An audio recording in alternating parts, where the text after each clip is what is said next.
Hello, everybody. This is our wind energy project. The group members are Victoria Basham, Austin Jones, Alan Taylor, and Matthew Goodson. For the outline, we're going to start with the motivation, then we're going to move on to the project objective. We're going to show some background, go into the methodology, then we'll demonstrate our results in discussion, and then we'll have a conclusion. For the motivation, pollution and global warming are getting worse by the day, so the only way forward is with greener solutions. This is why we have researched and calculated the wind turbine size required for the Tyler area to supply the amount of power needed.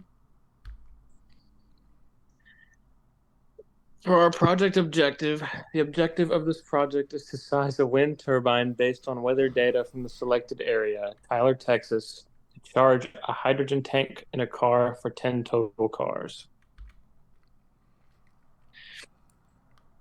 For our background, wind energy technology is a pivotal player in the global shift towards renewable energy sources, harnessing the power of the wind to generate electricity.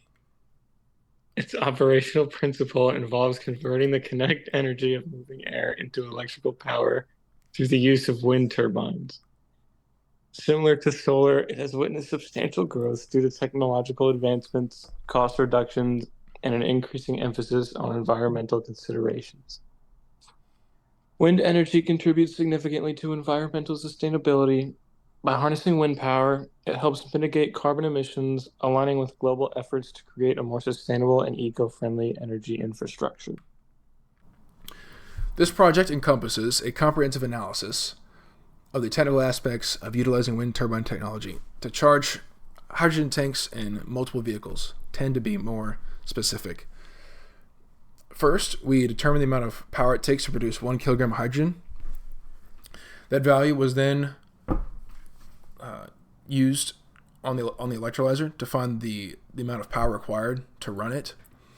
We then found the local average wind speed, which is around 9 miles per hour. We then had to assume some efficiency values, and using that, we were able to derive the area of the wind turbine. And then we were able to derive the diameter of the wind turbine. And we were able to find that because wind turbines have a circular area projection. Using that data, we were able to complete the rest of sizing everything. The amount of batteries we need, what configuration, the amount of inverters, the size of the water tank and the hydrogen tank, and we were able to power 10 Toyota Mirais. Here's a table putting everything rather neatly. First, we did the math on the electrolyzer. Turns you need roughly about 0.135 kilowatts, and because 100 of these are being used in this system, the turbine needs to power 100. The kilowatts here need to be equal to 100 of these, so multiply that by 100, you get 1.34 kilowatts.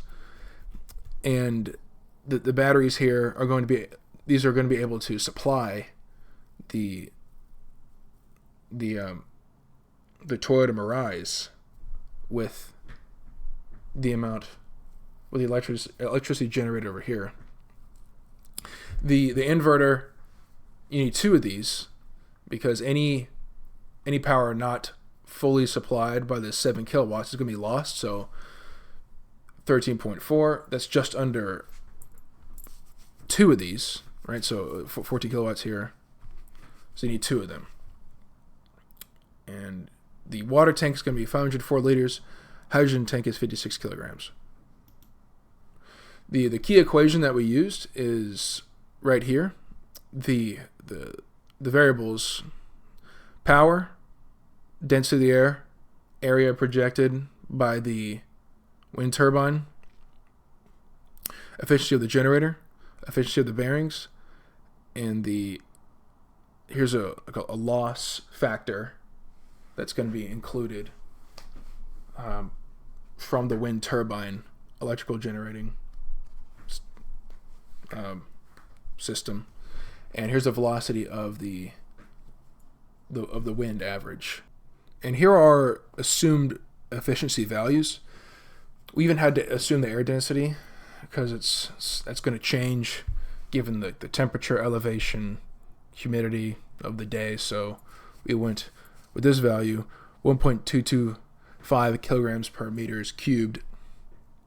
And we assumed the generator efficiency to be 80%, bearing efficiency 95%, and electrolyzer efficiency to be 80%.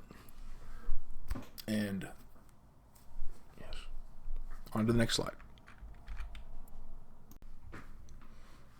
This is our overall layout of the system, where we got the wind coming into the system, going through the wind turbine, which is DC, and it leads to the DC batteries, which we have about 90 of them.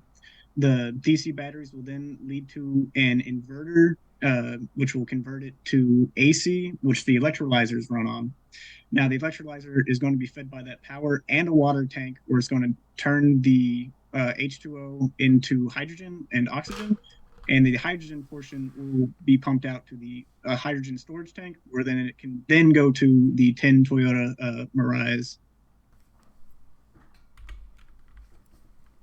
Overall, we found that with a 80% efficient electrolyzer, we're going to need 49.625 kilowatt hours per kilogram of hydrogen produced.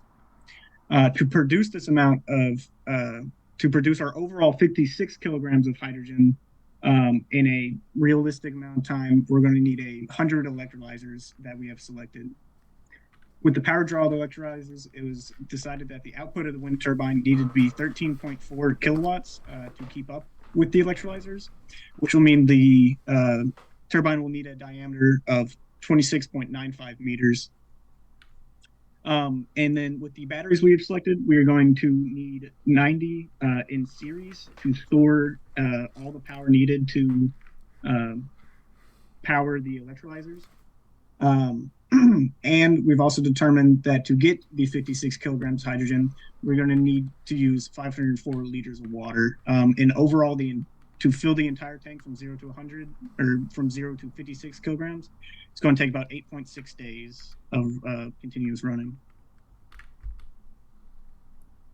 And in conclusion, our team has determined that it would be feasible to supply enough hydrogen from electrolyzers to these 10 cars using the power generated from a roughly 27-meter diameter wind turbine, given enough time, which would be about 8.6 days, as mentioned before. And here's our references for everything I mentioned above.